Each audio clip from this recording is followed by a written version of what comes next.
The sound of her body hitting the ground was softer than expected, muffled by the thick layer of dust that covered the road like a burial shroud. Xavier Callahan had been riding his horse at a leisurely pace through the Nevada desert, his thoughts occupied with the cattle prices in Virginia City, and whether he had enough supplies to last through the week, when he saw the figure stumble and collapse about 50 yards ahead. The July heat of 1877 shimmered off the ground in waves, distorting everything beyond a few feet, but there was no mistaking what he had just witnessed. He urged his mare forward, covering the distance quickly, and dismounted before the horse had fully stopped. The woman lay face down in the dirt, her dress torn and filthy, her dark hair matted with sweat and dust. Xavier knelt beside her, his weathered hands surprisingly gentle as he turned her over. She was young, maybe 20 or so, with a face that would have been pretty if it were not so gaunt and pale. Her lips were cracked and bleeding, her cheeks sunken. He pressed 2 fingers against her neck and felt the faint flutter of a pulse. "Hey there," he said, though he knew she could not hear him. "You are going to be all right." Xavier was 32, old enough to have seen his share of hardship in this unforgiving land, and he recognized the signs immediately. This woman was starving. He lifted her carefully, surprised at how light she was, and carried her to the shade of a scraggly mesquite tree a few feet off the road. He retrieved his canteen from his saddle and wet his bandana, using it to dampen her lips and face. She stirred slightly but did not wake. From his saddlebag, he pulled out a tin of crackers and some dried beef. He broke off a small piece of the cracker and moistened it with water until it was soft enough to dissolve in her mouth. He placed it on her tongue carefully, tilting her head back slightly. She swallowed reflexively, and he repeated the process several times, all the while talking to her in a low, steady voice. "Come on now. You need to wake up. Can you hear me?" After what felt like an eternity but was probably only 10 minutes, her eyelids fluttered. Xavier gave her a few more drops of water, and her eyes opened fully. They were green, he noticed, a startling shade of green that reminded him of new spring grass, something rare and precious in this desert landscape. She blinked at him, confusion written across her face. Her lips moved, but no sound came out. Xavier held the canteen to her mouth. "Slow sips," he instructed. "Not too much at once or you will be sick." She obeyed, drinking carefully, and color began to return to her cheeks. Xavier sat back on his heels and waited. After a few moments, she tried to sit up and he helped her lean against the tree trunk. "Thank you," she whispered, her voice barely audible. "When did you last eat?" he asked. She closed her eyes, thinking. 3 days ago, maybe 4, I lost track. Xavier pulled out more crackers and the dried beef. "You need to eat slowly. Your stomach is not going to be happy if you rush it." She took the food with trembling hands and began to eat, forcing herself to take small bites even though he could see the hunger burning in her eyes. He let her eat in silence, studying her. Her dress had once been fine quality, though it was now ruined beyond repair. She wore no jewelry, no hat, no shoes.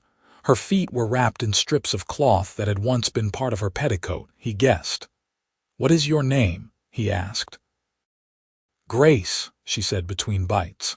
"Grace Garrett. Xavier Callahan. Where are you headed, Miss Garrett?" She looked down at her hands and he saw tears begin to well up in her eyes. "I do not know any more."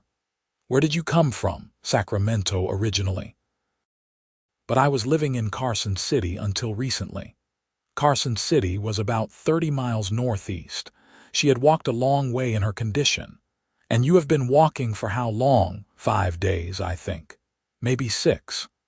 Xavier felt a surge of admiration despite himself. To survive that long in the desert without food or proper water was remarkable. "What happened? Why are you out here alone?" Grace finished the last of the crackers and accepted more water. The food and drink seemed to be reviving her, though she still looked dangerously weak. My husband died 3 months ago. Cholera. He had debts I did not know about. The creditors took everything. The house, the furniture, even my clothes. These are borrowed from a woman at the boarding house where I was staying. When I could not pay my rent, the landlord locked me out. I had nowhere to go. No family, she shook her head. My parents died during the war. I have a sister somewhere back east, but I have not heard from her in years. I do not even know if she is still alive. Friends. Not the kind who would take in a destitute widow, apparently. The bitterness in her voice was unmistakable. Xavier was quiet for a moment, processing this. The world could be cruel, especially to women alone. He had seen it before, though it never failed to anger him. Where were you trying to go? Virginia City. I heard there might be work there. In one of the hotels or restaurants. I thought if I could just get there, I could start over. You were walking to Virginia City.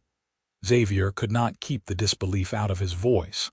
That is still another 15 miles from here. You would not have made it another day in this heat without water. I know, Grace said softly. I knew that yesterday, but I did not have any other choice. I kept thinking if I could just make it over the next hill, maybe someone would come along. Maybe there would be water. Maybe something.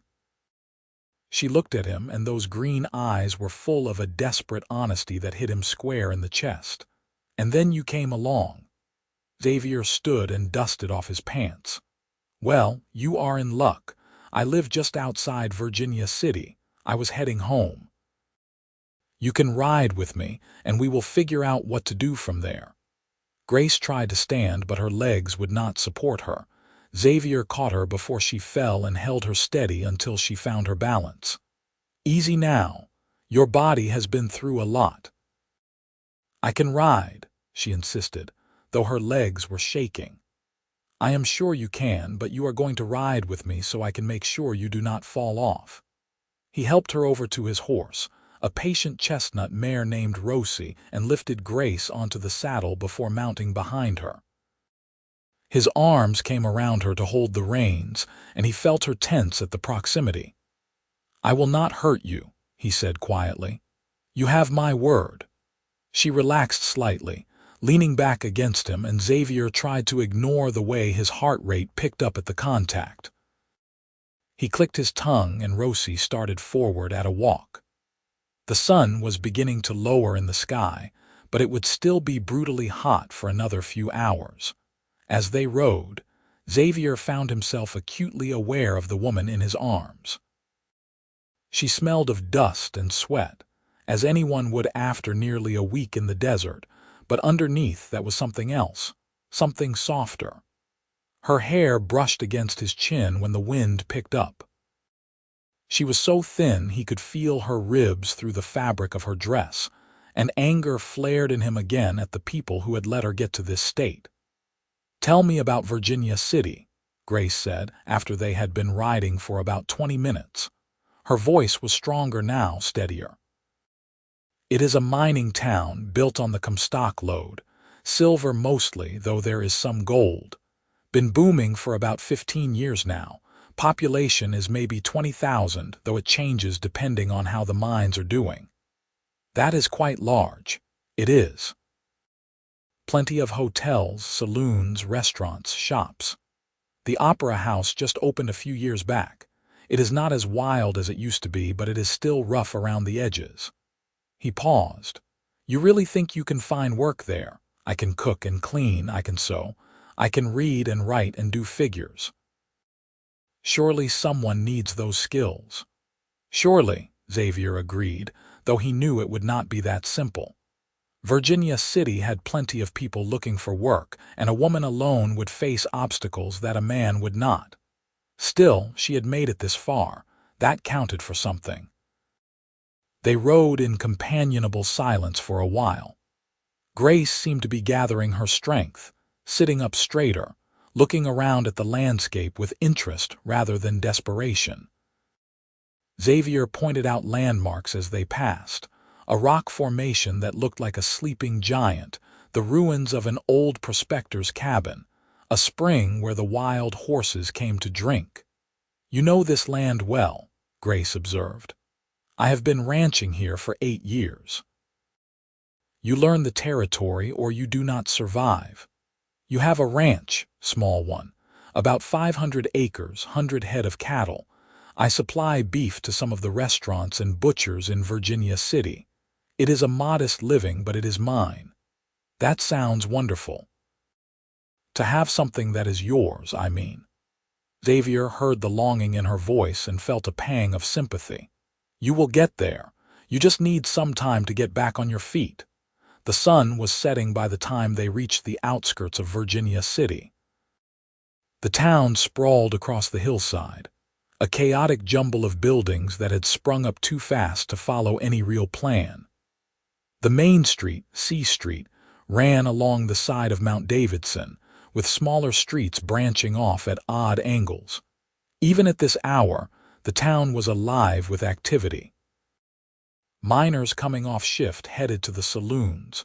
Women in fine dresses promenaded along the wooden sidewalks, and the sound of piano music drifted from open doorways.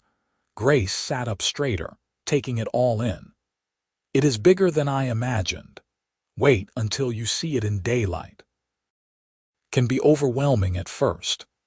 Xavier guided Rosie past the main part of town and up a narrower road that led to the residential areas on the hillside.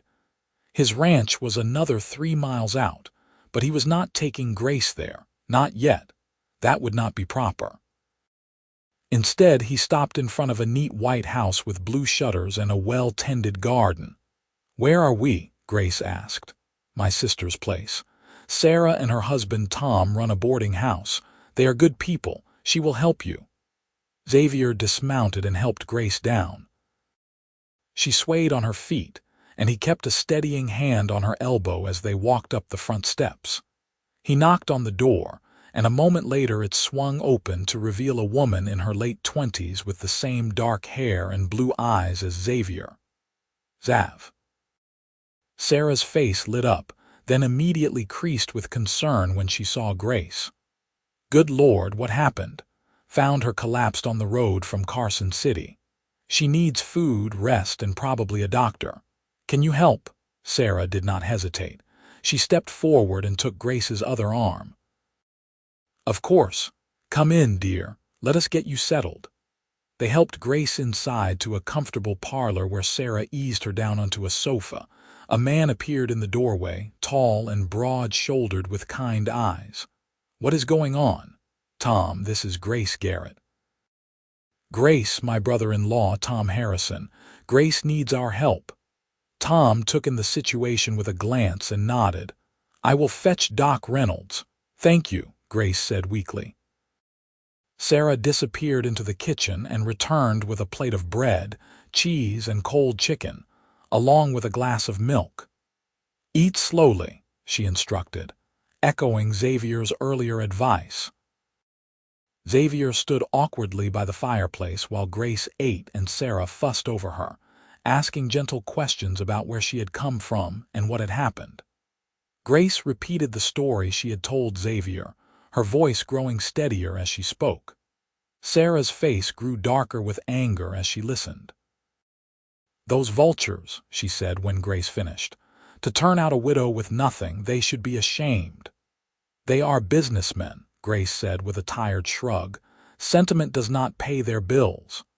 "Well, you are safe now. You can stay here as long as you need. We have an empty room on the 2nd floor. It is small but clean." "I cannot pay you," Grace said, and Xavier heard the shame in her voice. "Not yet, anyway, but I will find work and I will pay you back every cent, I promise." "We can work something out," Sarah said firmly. "For now, just focus on getting well." Tom returned with the doctor, a grizzled old man named Reynolds who had been practicing in Virginia City since the early days of the Comstock. He examined Grace thoroughly, asked her questions, and finally pronounced that she was severely malnourished and dehydrated but would recover with proper food and rest. "No heavy work for at least 2 weeks," he instructed. Lots of liquids. Eat small meals frequently rather than large ones. Your stomach needs time to adjust. He looked at Sarah. Can you make sure she follows orders? You can count on it, Sarah promised. After the doctor left, Sarah helped Grace upstairs to her room. Xavier waited in the parlor, suddenly exhausted. Tom came in and handed him a glass of whiskey. That was a good thing you did today, Tom said. Xavier took a sip and let the warmth spread through his chest. Anyone would have done the same. You would be surprised. Plenty of people would have ridden right past. I could not do that, I know. That is what makes you a good man. Sarah came back downstairs and collapsed into a chair. She is asleep already, poor thing. I have never seen anyone so worn out. She walked from Carson City, Xavier said. 5 or 6 days without food or proper water. Sarah whistled low. That is remarkable. She must be incredibly strong. Or incredibly desperate, Tom added. Both, I think, Xavier said. He finished his whiskey and set the glass down. I should get home. It has been a long day. Will you come by tomorrow? I think Grace would like to thank you properly. Xavier felt heat creep up his neck. There is no need for that. I was just helping someone in trouble. Sarah gave him a knowing look that he did not quite understand. Come by anyway. I will make dinner. All right. I will be here around 6. Xavier retrieved Rosie and rode the rest of the way to his ranch in the dark. The house was quiet and empty when he arrived, as it had been for the past 3 years since his wife died giving birth to their stillborn son. He had not been able to bring himself to change anything. Her dresses still hung in the wardrobe, her hairbrush still sat on the dresser. He told himself he kept it that way out of respect for her memory. But deep down he knew it was because he did not know how to move forward.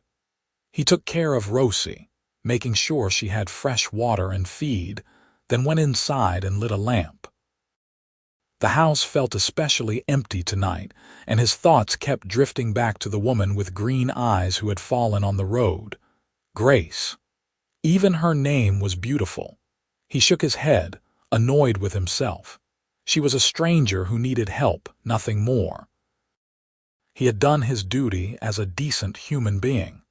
That was all there was to it. But as he lay in bed that night, staring at the ceiling, he could not stop thinking about the way she had felt in his arms, the determined set of her jaw when she talked about finding work, the flash of hope in her eyes when Sarah offered her a place to stay.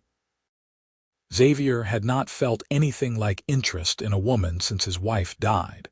He had thought that part of him was gone forever. The fact that he was feeling it now, for a woman he had just met, was both terrifying and thrilling in equal measure. He finally fell asleep well past midnight, and his dreams were full of green eyes and dusty roads. The next morning, Xavier woke early as he always did and threw himself into work. He checked on his cattle, mended a section of fence that had been damaged by a coyote, and rode into town to deliver beef to one of his regular customers.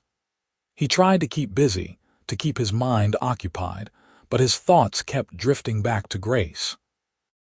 He wondered if she was feeling better, if Sarah was taking good care of her, if she had slept well. By the time 6 o'clock rolled around, Xavier had changed his shirt 3 times, an act that annoyed him intensely. He was a grown man, not some lovesick boy. But he wanted to look presentable, and there was nothing wrong with that, he told himself firmly. He arrived at Sarah's boarding house with a bouquet of wildflowers he had picked on the way, ostensibly for Sarah as a thank you for helping Grace. Sarah raised her eyebrows when she saw them, but accepted them with a smile that was far too knowing for Xavier's comfort. "Grace is in the kitchen helping me with dinner," Sarah said as she led him inside. "I told her she should be resting, but she insisted." They found Grace at the kitchen table, snapping green beans. She looked remarkably better than she had the day before. Her face had more color, Her eyes were brighter, and her hair was clean and pulled back in a simple braid. She was wearing one of Sarah's dresses, a simple blue calico that brought out the green in her eyes. She looked up when they entered and smiled, a real smile that transformed her face. "Mr. Callahan, I was hoping you would come by. Please call me Xavier. Mr. Callahan makes me feel old." "Then you must call me Grace." She set down the beans and stood. "I wanted to thank you properly for what you did. You saved my life." Xavier felt his face heat up. "I am just glad I came along when I did." "So am I." Grace held his gaze for a moment longer than necessary, and Xavier felt something shift in his chest. Sarah cleared her throat, breaking the spell. "Why do you not keep Grace company while I finish the cooking? You two can talk." Sarah shooed them out of the kitchen into the parlor. Grace sat on the sofa and Xavier took the chair across from her, suddenly feeling awkward. He was not good at small talk, never had been. "How are you feeling?" he asked. "Much better. A bath, a good night's sleep, and proper food can work wonders. I feel almost human again." "That is good. That is really good." They sat in silence for a moment. Grace spoke first. "Sarah told me about your ranch. It sounds lovely. It is a lot of work, but I like it. I like being my own boss, setting my own schedule. I like working with the land and the animals. That must be very satisfying. To build something with your own hands." "It is. What about you? What did you do before? In Carson City, I mean." Grace's expression grew wistful.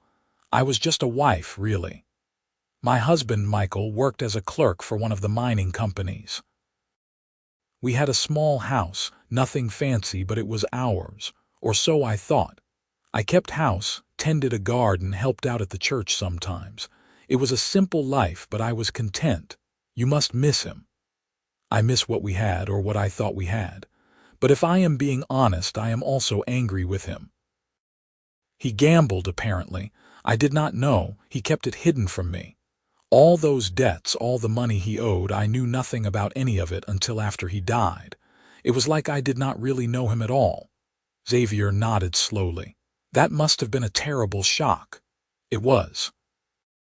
First the grief of losing him, then the betrayal of learning he had lied to me, then the fear and desperation of losing everything. It has been a difficult few months. But you survived. You kept going. That takes real strength." Grace looked at him, and he saw surprise in her eyes, as if she had not expected anyone to see it that way. "I did not feel strong. I felt terrified and helpless. The two are not mutually exclusive. Some of the bravest people I have known were scared out of their minds. They just kept going anyway. Like soldiers, like pioneers, like you."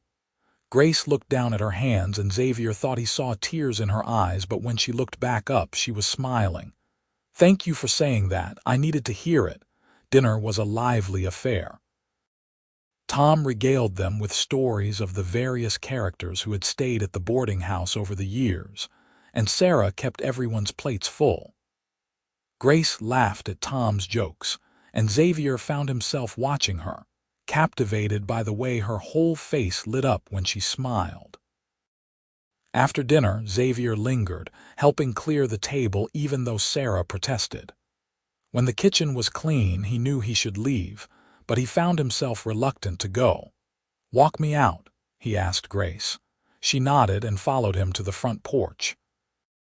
The night was cool and clear, the sky brilliant with stars.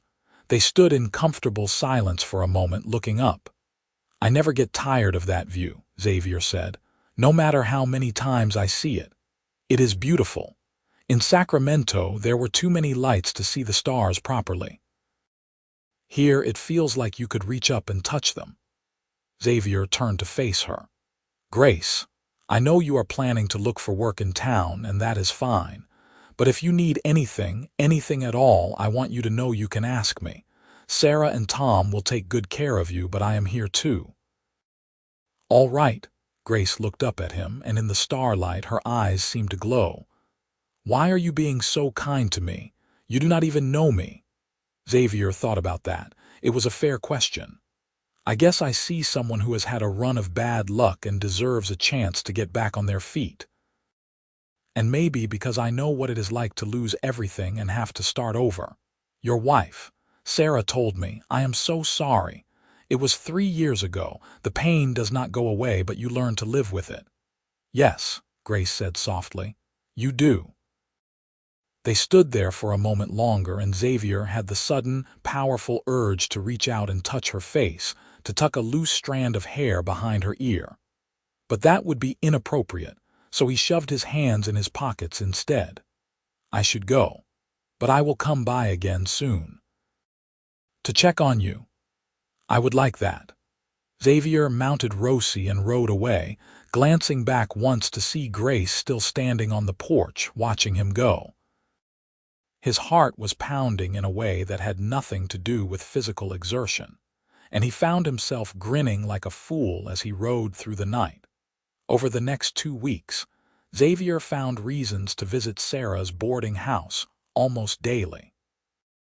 He would drop off meat or vegetables from his ranch, or he would stop by on his way to or from town, or he would show up for dinner claiming that he was too tired to cook for himself. Sarah saw right through him, but she never said anything, just gave him those knowing looks and made sure Grace was always around when he visited. Grace was recovering rapidly. The hollows in her cheeks filled out, the dark circles under her eyes faded, and she moved with increasing energy and confidence. She helped Sarah around the boarding house, cooking and cleaning and managing the other guests. She proved to be an excellent cook, with a gift for making simple ingredients taste special. The other boarders raved about her meals, and Tom joked that they would never let her leave. But Grace was determined to find paid work and start rebuilding her life. She spent her afternoons walking through town, going from business to business, asking about employment. It was discouraging work. Most places had no openings, and those that did were reluctant to hire a woman they did not know, a widow with no references and no family. Xavier heard about her struggles from Sarah and found himself growing increasingly frustrated on Grace's behalf. One evening, about 3 weeks after he had found her on the road, he rode into town with a plan. He found Grace in the parlor, mending one of Tom's shirts. She looked up when he entered and smiled, that genuine smile that never failed to make his heart skip. Xavier, I did not know you were coming by today. I was not planning to, but something came up. Do you have a minute to talk? Of course. She set aside her mending and gestured to the chair next to her. Xavier sat and took a breath. He had rehearsed this speech on the ride into town, but now that he was here, the words seemed to stick in his throat. Sarah tells me you have been having trouble finding work. Grace's smile faded slightly. That is an understatement. No one wants to hire me. I am starting to think I should try Sacramento or San Francisco, someplace bigger where there might be more opportunities. The thought of her leaving made Xavier's chest tighten, but he pushed the feeling aside. Before you do that, I have a proposition for you. What kind of proposition? I need help at the ranch. My housekeeper left about 6 months ago to move back east with her daughter, and I have been managing on my own since then. But the truth is, the house is a mess. I can barely cook anything more complicated than beans and bacon, and I am falling behind on all the small tasks that keep a place running. I need someone to cook, clean, do laundry, that sort of thing. I can pay $30 a month plus room and board. Grace stared at him. You want me to work as your housekeeper? Yes, if you are interested. Xavier, that is very generous, but I cannot accept charity. It is not charity. I genuinely need help and you need work. It is a mutually beneficial arrangement, but people will talk. A widow living alone on a ranch with a single man. It would not be proper. Xavier had anticipated this objection. My ranch hand, Louis Morales, and his wife Elena live in a cabin on my property. Alina can act as a chaperone, and you would have your own room, of course. Everything would be completely respectable. Grace bit her lip, thinking. Xavier could practically see the internal debate playing out behind her eyes. Finally, she said, "Can I think about it? This is a big decision, of course. Take all the time you need." But that evening at dinner, Grace announced that she had made up her mind. "I would like to accept your offer, Xavier, if it is still open." Relief and excitement flooded through him in equal measure. "It is definitely still open. When can you start? Would Monday be all right?" "That gives me a few days to prepare. Monday is perfect." Sarah caught Xavier's eye across the table and mouthed, "Be careful," but there was warmth in her expression. She understood, he realized. She saw what he was only beginning to admit to himself, that his interest in Grace went far beyond wanting to help someone in need. That Saturday, Xavier threw himself into preparing the house for Grace's arrival. He cleaned with a fervor he had not felt in years, scrubbing floors, washing windows, beating rugs. He opened all the curtains to let in light, aired out the spare bedroom, and even washed the dishes that had been piling up in the sink for days. Louis watched this flurry of activity with barely concealed amusement. "This is for the new housekeeper, yes?" he asked in his accented English. "Yes, I want her to feel comfortable. She must be very special, this housekeeper." Xavier shot him a warning look, but Louis just grinned and went back to work. On Monday morning, Xavier drove a wagon into town to collect Grace and her belongings. She did not have much, just a small trunk of clothes that Sarah had given her and a few personal items. She hugged Sarah goodbye, promising to visit often, and then climbed up onto the wagon seat next to Xavier. As they drove out of town toward the ranch, Xavier found himself nervously talking, pointing out landmarks and telling stories about the area. Grace listened attentively, asking questions and laughing at the appropriate moments. She seemed excited rather than nervous, which helped calm his own jitters. The ranch came into view as they crested a small rise. It was not much to look at from a distance, just a cluster of buildings in a valley with grazing cattle scattered across the hillsides. But as they drew closer, Grace could see the care that had gone into the place. The fences were well maintained, the barn was sturdy, and the house, while modest, was neat and freshly painted. "It is lovely," Grace said, and she sounded like she meant it. "It is home," Xavier said simply. He helped her down from the wagon and carried her trunk inside. The house was larger than it looked from the outside, with a comfortable front room that served as parlor and dining area, a good-sized kitchen, 2 bedrooms, and even a small study. Everything was clean but sparse, with the bare minimum of furniture and decoration. "This is your room," Xavier said, leading her to the smaller of the 2 bedrooms. It had a bed, a dresser, a washstand, and a window that looked out over the valley. "It is not fancy, but it is comfortable." "It is perfect," Grace said. She set her bag on the bed and turned to face him. "Thank you, Xavier, for everything. I promise I will work hard and earn my keep." "I know you will. Now, let me show you around the rest of the place, and we can talk about what needs doing." They spent the afternoon going over the household routine. Xavier showed her where everything was kept, explained his schedule and preferences, and introduced her to Louis and Alina. Alina was a warm, motherly woman in her 40s who took an instant liking to Grace and immediately offered to help her get settled. That first week was an adjustment for everyone.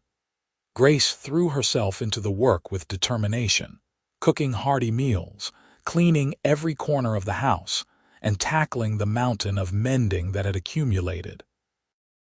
Xavier found himself looking forward to coming inside after a day of work, knowing there would be a hot meal waiting and someone to talk to.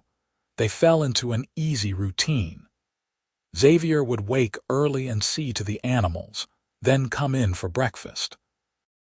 Grace always had coffee ready and biscuits or pancakes or eggs, real food instead of the hardtack and jerky he had been living on. After breakfast, he would head out to work on the ranch while Grace tackled the household chores. They would meet again for lunch, usually something simple, and then separate again until dinner. Dinner became the highlight of Xavier's day. Grace was an excellent cook, and she put real care into the evening meals. They would sit at the table together, talking about their days, sharing stories about their pasts, debating everything from politics to religion to the best way to train a horse. Xavier found himself opening up to Grace in ways he had not with anyone since his wife died. He told her about growing up in Missouri, about coming west as a young man seeking adventure, about meeting his wife Clara and falling in love, about the joy and then heartbreak of expecting a child. Grace listened without judgment, offering comfort and understanding that came from her own experiences with loss. Grace, in turn, shared more about her life.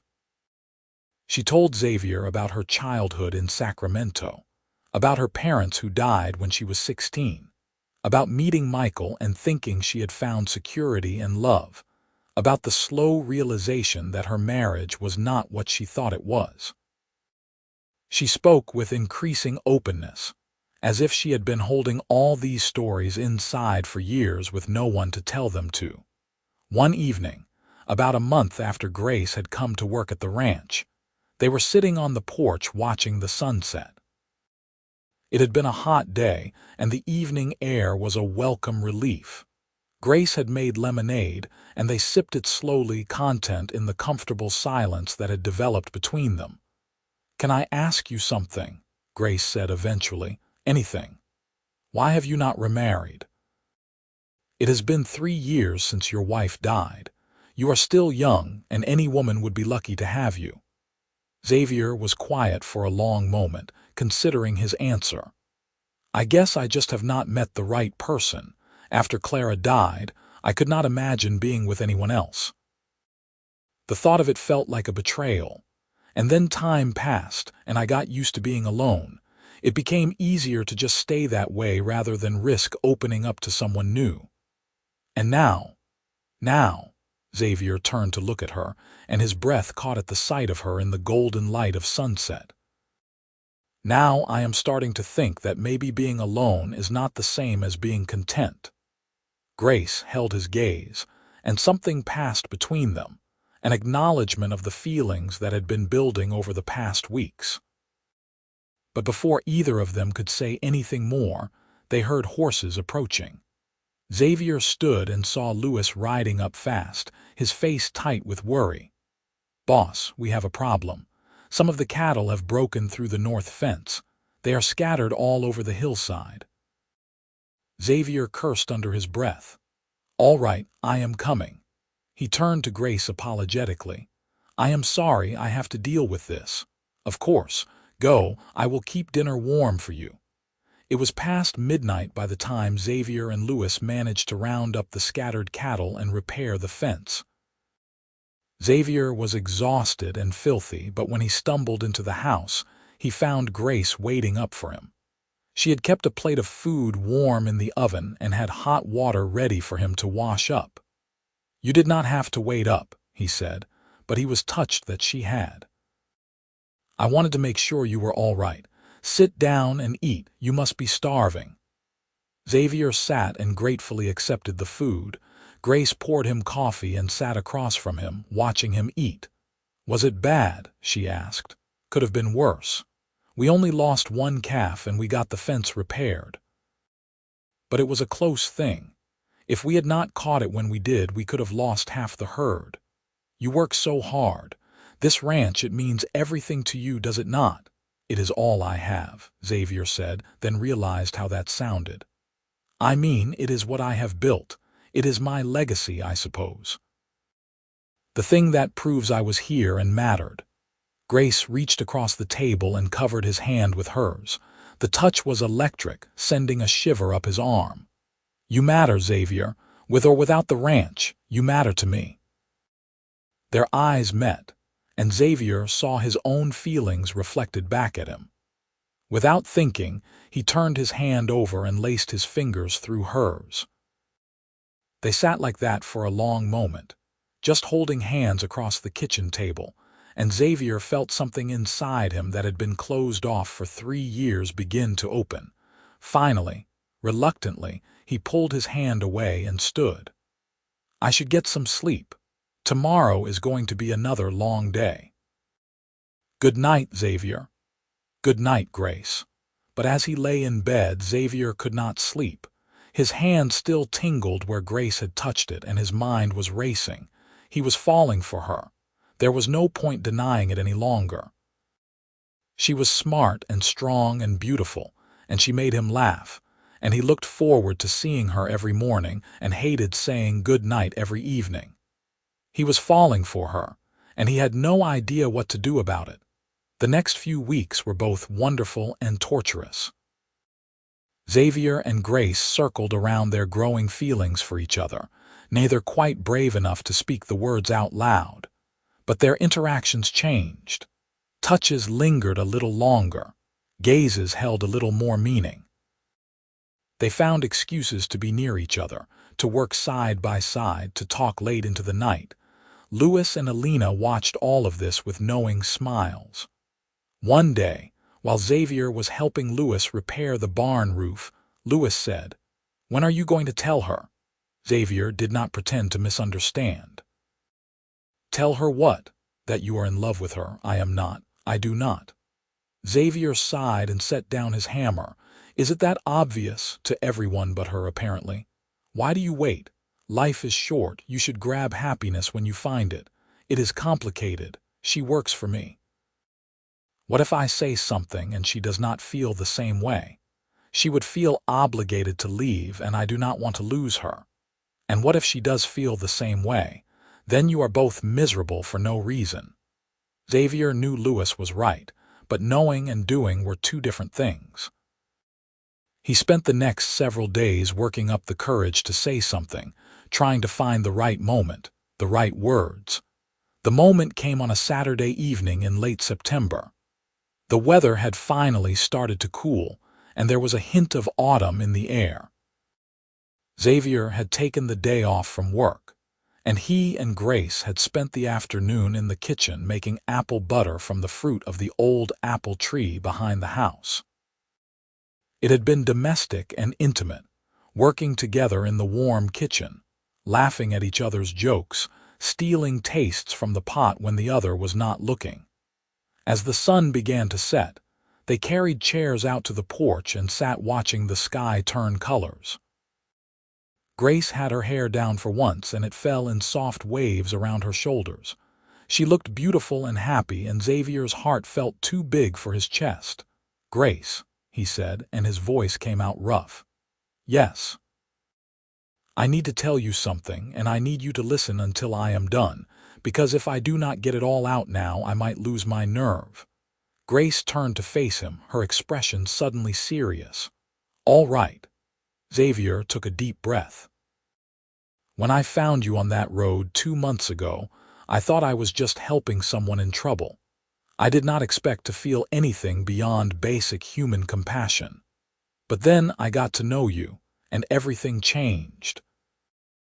You are smart and brave and kind, and you make me laugh, and you make me want to be a better man. I look forward to seeing you every morning, and I hate saying good night every evening. I think about you constantly, even when I should be focusing on work. Grace, I am in love with you. I know that might not be what you want to hear. I know I am your employer, and that complicates things. And I know you might not feel the same way, but I had to tell you because keeping it inside was killing me."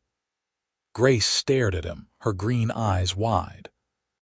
For a long, terrible moment she said nothing, and Xavier felt his heart begin to sink.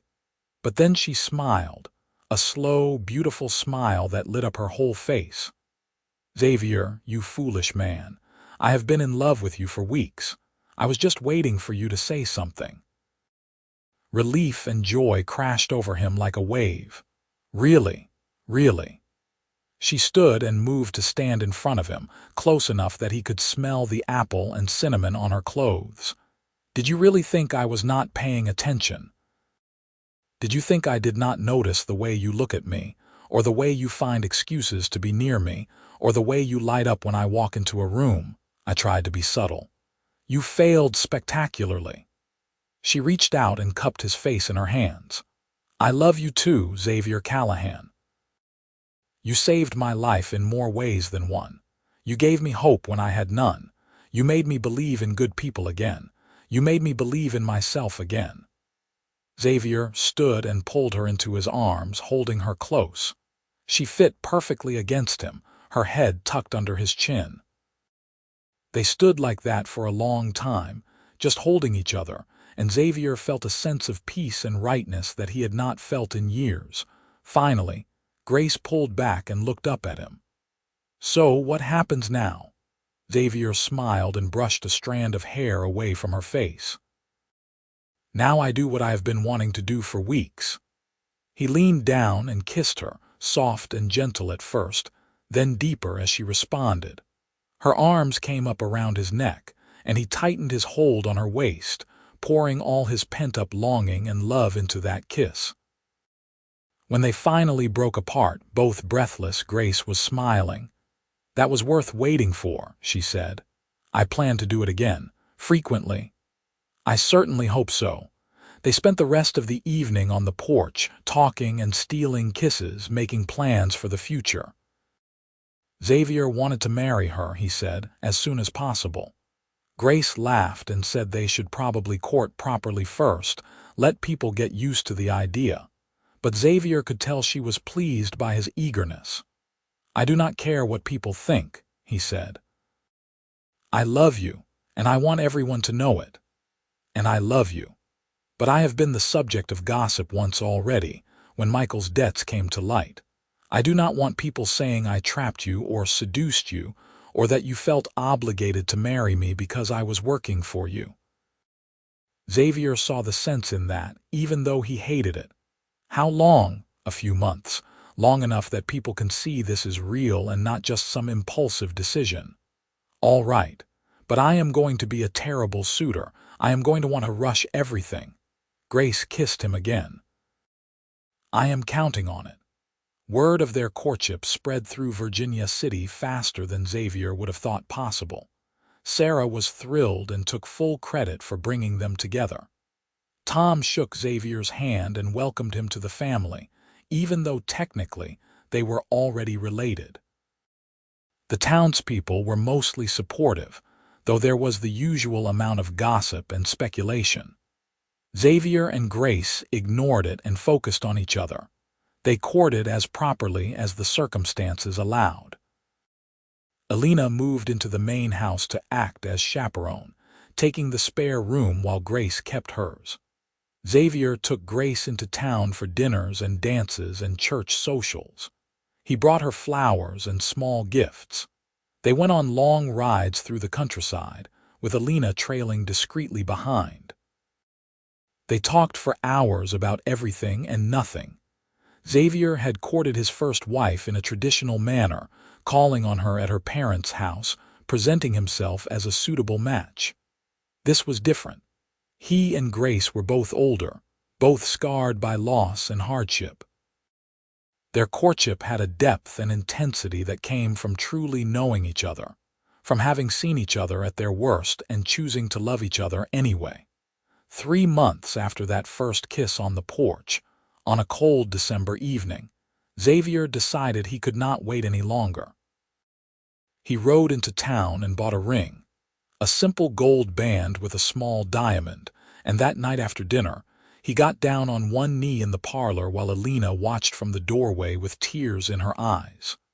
Grace Garrett, you are the best thing that has ever happened to me. You brought light back into my life when I thought I would live in darkness forever. I want to spend the rest of my days making you happy. Will you marry me, Grace? Tears streaming down her face, pulled him to his feet and kissed him. Yes. Yes, of course yes. Alina clapped and cried and immediately started planning the wedding. Grace wanted something small and simple, just close friends and family. They set the date for late January, after the holidays had passed, but before the spring work on the ranch became too demanding. Xavier wrote to his parents in Missouri, inviting them to the wedding. His father was too ill to travel, but his mother made the long journey west and arrived a week before the ceremony. She took an instant liking to Grace, hugging her tightly and saying, "My son has excellent taste." The wedding took place in the small church in Virginia City on a clear, cold Saturday. Grace wore a dress that Sarah and Alina had made for her, simple white satin with lace at the collar and sleeves. She looked radiant. Xavier wore his best suit and could not stop smiling. The ceremony was short and sweet. When the minister pronounced them man and wife, Xavier kissed Grace with such enthusiasm that the guests laughed and applauded. Afterward, there was a reception at Sarah's boarding house, with food and music and dancing. Xavier danced with his new wife, holding her close, marveling at his good fortune. "Happy?" Grace asked, her head resting on his shoulder.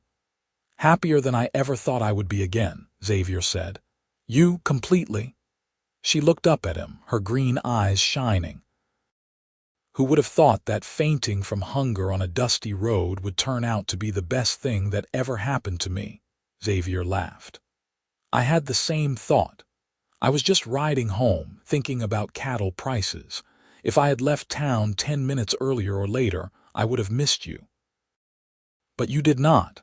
You were exactly where you were supposed to be, exactly when you were supposed to be there. I guess we were both lucky that day." "Not lucky," Grace said. "Blessed." They left the reception early, eager to start their married life together. Alina had moved back to the cabin with Louis, and the ranch house was theirs alone. Xavier carried Grace over the threshold, and they spent their wedding night discovering each other with the tender urgency of people who had waited too long and loved too deeply. The next morning, Xavier woke to find Grace already awake, propped up on one elbow, watching him with a soft smile. "Good morning, husband," she said. "Good morning, wife."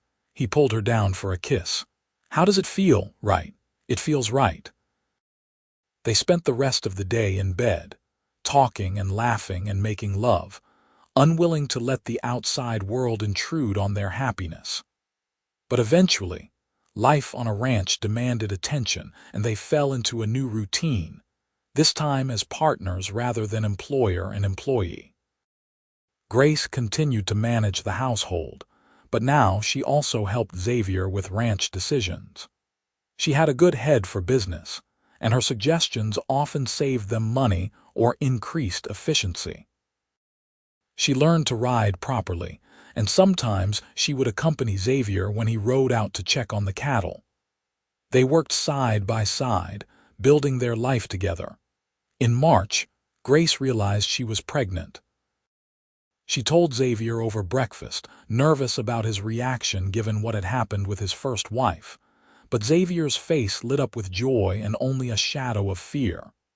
"Are you scared?" Grace asked, taking his hand. "Terrified," he admitted, "but also excited. This time will be different. You are strong and healthy, and we will get the best doctor, and everything will be fine." "Everything will be fine," Grace echoed, and she said it with such conviction that Xavier almost believed it. The pregnancy was not easy. Grace suffered from sickness in the early months and exhaustion throughout. Xavier hovered over her constantly, worrying, until she finally had to sit him down and tell him firmly that she appreciated his concern, but he needed to trust her to know her own body and limits. "I am not fragile," she said. "I walked across the desert for 6 days without food or water. Remember, I can handle having a baby." Xavier laughed despite his worry. "You are right. I am sorry. I just love you so much, and the thought of losing you.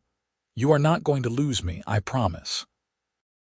Grace went into labor on a hot day in October, almost exactly a year after Xavier had first told her he loved her.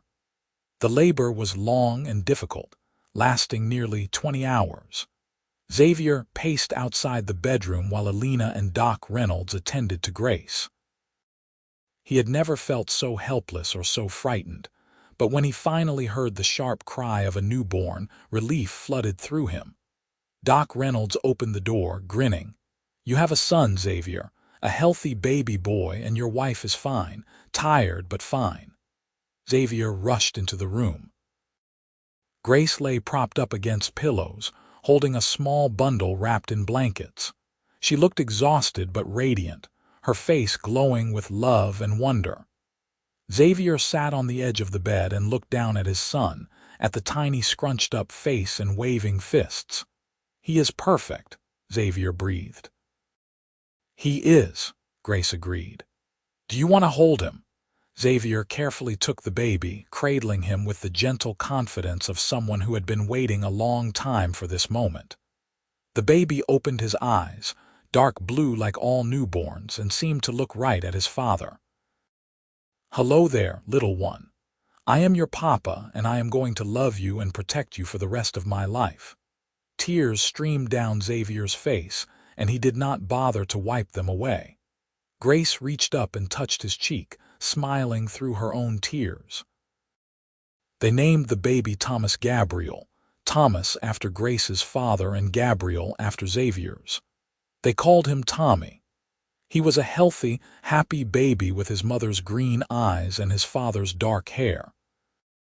Xavier was a devoted father, helping with feedings and changings and walking the floor at night when Tommy could not sleep. Life settled into a new rhythm. The ranch prospered. Xavier took on more cattle and hired additional help. Grace managed the household and raised Tommy with fierce love and gentle discipline. They grew closer with each passing year, their love deepening and maturing. When Tommy was 3, Grace became pregnant again. This time, the pregnancy was easier and the labor faster. They had a daughter, whom they named Clara Sarah, after Xavier's first wife and his sister. Clara was a delicate baby with blonde hair and her father's blue eyes, and she had Xavier wrapped around her little finger from the moment she was born. 2 years later, another son arrived. They named him Michael Lewis, honoring Grace's first husband and their loyal ranch hand. Michael was boisterous and adventurous from the start, always getting into mischief and giving his parents gray hairs. The ranch house, once so quiet and lonely, was now filled with laughter and chaos and love. Xavier would come in from a long day of work to find toys scattered across the floor, children running around, and Grace in the middle of it all, managing the chaos with patience and humor. "This is not what I imagined when I pictured my life," Xavier said one evening, watching Grace read a story to their 3 children while they all cuddled together on the sofa. "Is that a good thing or a bad thing?" Grace asked, glancing up at him. "The best thing. I could not have imagined anything this good." On their 10th wedding anniversary, Xavier took Grace into town for dinner at the fanciest restaurant in Virginia City.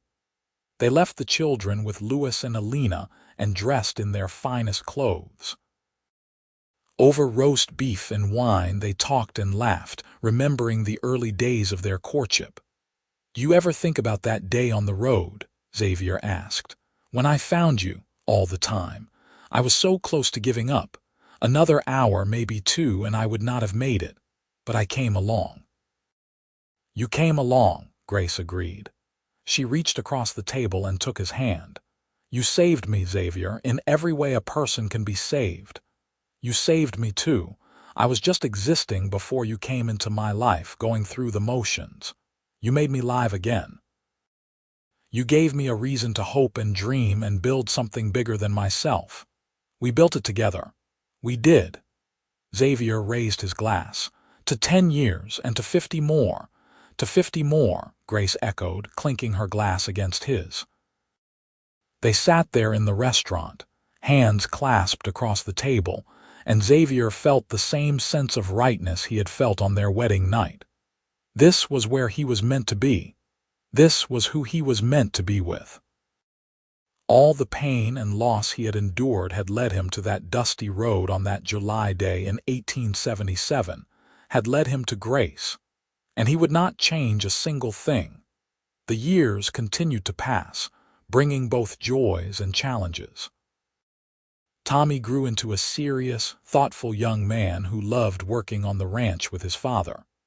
Clara became a talented artist, filling the house with her paintings and drawings. Michael proved to be a natural with horses and spent every spare moment in the stables. Xavier and Grace watched their children grow with pride and wonder. They faced the normal struggles of any parents, disagreements over discipline and worry over sickness, and the constant fear that they were not doing enough. But they faced it all together, a united front. Their love the foundation on which their family was built. Louis and Alina became like family, their own children growing up alongside the Callahan kids. Sarah and Tom remained close, their boarding house a second home. Xavier's mother visited every year until she passed away peacefully in her sleep at age 78. The ranch continued to prosper, growing to over 1,000 acres and becoming one of the most successful in the region. Through it all, Xavier and Grace never lost sight of what was most important. They made time for each other, stealing moments alone when they could. They still sat on the porch in the evenings, watching the sunset and talking about everything and nothing. They still held hands across the dinner table. They still kissed each other good night and good morning. The passion of their early love had mellowed into something deeper and richer. A love built on shared history and mutual respect and unwavering commitment. On their 25th wedding anniversary, their children threw them a surprise party. The whole town seemed to be there, friends and neighbors and business associates. There were speeches and toasts, and a cake so large it took 4 people to carry it. Xavier stood with his arm around Grace, looking out at the sea of faces, and felt overwhelmed with gratitude. "You have done well for yourself, brother," Sarah said, coming up to hug him. "I am proud of you." "I got lucky," Xavier said. "You got smart. You saw a good thing and you held on to it." Xavier looked at Grace, who was laughing at something Alina had said, her face still as beautiful to him as it had been that first day on the dusty road. "I did I not?" That night, after all the guests had gone home and the children were in bed, Xavier and Grace sat on the porch as they had so many times before. The night was clear and cool, the stars brilliant overhead. 25 years, Grace said, leaning her head on Xavier's shoulder. "It feels like yesterday and forever at the same time. I know what you mean. Sometimes I still see you as that young woman I found on the road, so brave and so scared at the same time. Other times, I cannot remember what my life was like before you. Do you have any regrets?" Xavier thought about that. "No, not one. Not a single one." Grace lifted her head and looked at him. "You know what I think about sometimes? I think about how different things would have been if someone else had found me that day, or if no one had found me at all. My whole life hinged on that one moment, on you being in the right place at the right time. I think about that too, how lucky we were, how easily it could have gone another way. But it did not. We found each other and we built this beautiful life together. We raised 3 wonderful children. We created a home filled with love. That is not luck, Xavier. That is something we did, something we chose every day over and over again. You are right." Xavier pulled her close and kissed the top of her head. "I chose you. Every day for 25 years I chose you. And I will keep choosing you for as long as I live. And I choose you. Always." They sat in comfortable silence, watching the stars, content in the knowledge that they had found something rare and precious and had the wisdom to hold on to it. The children grew up and started lives of their own. Tommy married a local girl named Rebecca, and took over most of the day-to-day operations of the ranch. Clara went to San Francisco to study art and returned with a husband, a fellow artist named James. Michael followed his dream of breeding horses and started his own ranch a few miles away. Grace and Xavier became grandparents, a role they embraced with joy. The house filled with grandchildren who ran through the rooms and played in the yard just as their parents had before them. Xavier taught them to ride and work with cattle. Grace told them stories and baked them cookies and loved them with the fierce, protective love of a grandmother. As they entered their 60s, both Xavier and Grace began to slow down. Xavier's back bothered him after long days of work, and Grace's hands grew stiff with arthritis. But they adapted, accepting the changes that came with age with grace and humor. They handed over more responsibilities to Tommy, but remained active in the ranch's operations. On their 40th wedding anniversary, the family gathered at the ranch for a celebration. All 3 children were there with their spouses and a total of 8 grandchildren. Louis and Alina, both now elderly but still sharp, came from the cabin they still lived in. Sarah and Tom, both white-haired but still spry, made the trip from Virginia City. After dinner, Tommy stood and raised his glass. "I want to say something about my parents. Growing up, I watched them and I learned what love really looks like. It is not just the romance and passion, though they certainly had that. It is the daily choice to put someone else first. It is working together toward a common goal. It is supporting each other through hard times and celebrating together in good times. It is building something that will last beyond your own lifetime. Mom, Dad, you gave us the greatest gift parents can give their children. You showed us what a strong, loving marriage looks like. Thank you." Xavier felt tears prick his eyes as he looked around the table at his family, this incredible legacy he and Grace had created together. He stood, pulling Grace up with him. 40 years ago, I found a woman collapsed on a dusty road. I gave her some water and crackers and asked where home was. She did not have an answer then, but I hope I gave her one. I hope she knows that home is right here, with me, with our family, on this ranch we built together. Grace, you are my home. You always have been and you always will be. Grace was crying openly now, not bothering to hide it. And you are mine. You gave me everything, Xavier. A home, a family, a purpose, a life worth living. You gave me love when I thought I would never find it again. You gave me hope when I had none. You gave me yourself, and that was the greatest gift of all." They kissed while their family applauded and cheered, and Xavier marveled at how a kiss could still make his heart race after 40 years. The years continued to pass, slower now but no less precious. Xavier and Grace settled into the rhythms of old age, spending more time on the porch, more time with their grandchildren, more time simply enjoying each other's company. They took walks through the ranch, moving slowly but still holding hands like young lovers. They attended church every Sunday and hosted family dinners every month. They watched their grandchildren grow and begin to start families of their own, making them great-grandparents. On a warm evening in late summer, when they were both 70 years old, Xavier and Grace sat on the porch watching the sunset as they had countless times before. Grace had been feeling tired lately, sleeping more, eating less. Xavier worried, but she assured him she was fine, just slowing down. "Do you remember the first time we sat here together?" Grace asked, her voice soft. "The night you told me you loved me. Of course I remember. I was terrified you were going to turn me down.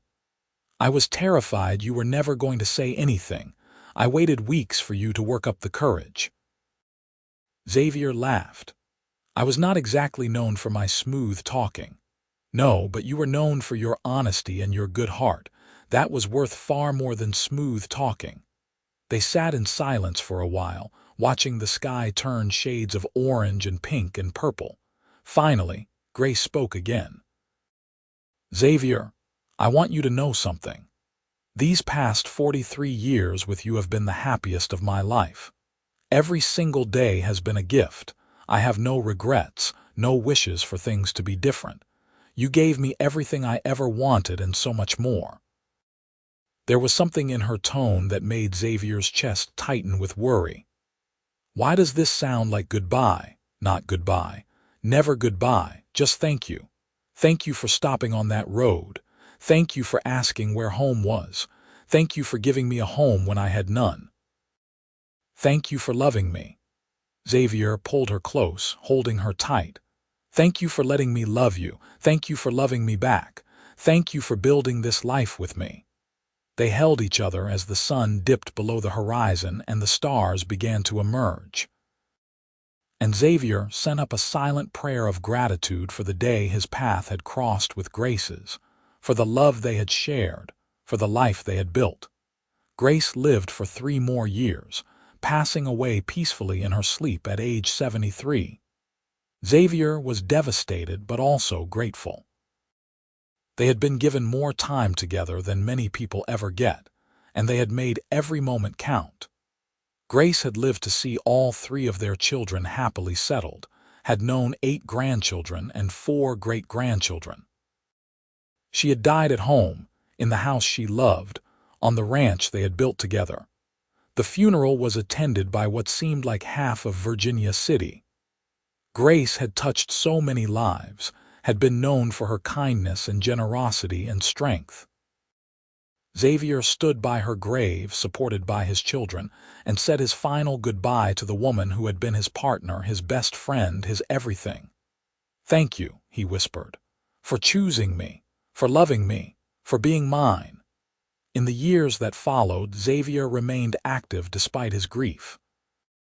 He spent time with his grandchildren and great-grandchildren, passing on stories about Grace and the early days of the ranch. He worked when his body would let him, finding solace in the familiar rhythms of ranch life. He sat on the porch every evening, an empty chair beside him, and watched the sunset alone but never lonely, because Grace was still with him in every memory, every habit, every corner of the house they had shared. Xavier lived to be 81, passing away peacefully in his sleep much as Grace had. His children buried him next to her under the old oak tree at the edge of the property, the one that had been there since before he bought the land, together in death as they had been in life. The ranch continued, passed down through the generations, along with the story of how it all began. The story of a cowboy who found a woman collapsed on a dusty road, who fed her and asked where home was, who then spent the rest of his life making sure she knew the answer. The story of a love that started with an act of kindness and grew into something beautiful and enduring. The story of Xavier and Grace, 2 people who found each other when they needed each other most and built a legacy of love that would last for generations. In the end, their story was simple. It was about love and loss and second chances. It was about finding home in another person. It was about choosing each other every day through good times and bad. It was about building something together that was greater than the sum of its parts. It was about a dusty road in the Nevada desert, a moment of desperation met with an act of compassion, and all the beautiful, messy, wonderful life that came after. And if you visit that ranch today, now run by Tommy's grandson, you can still see the old oak tree where Xavier and Grace are buried side by side. The headstones are simple, bearing their names and dates and one shared inscription: "Together always. Forever home."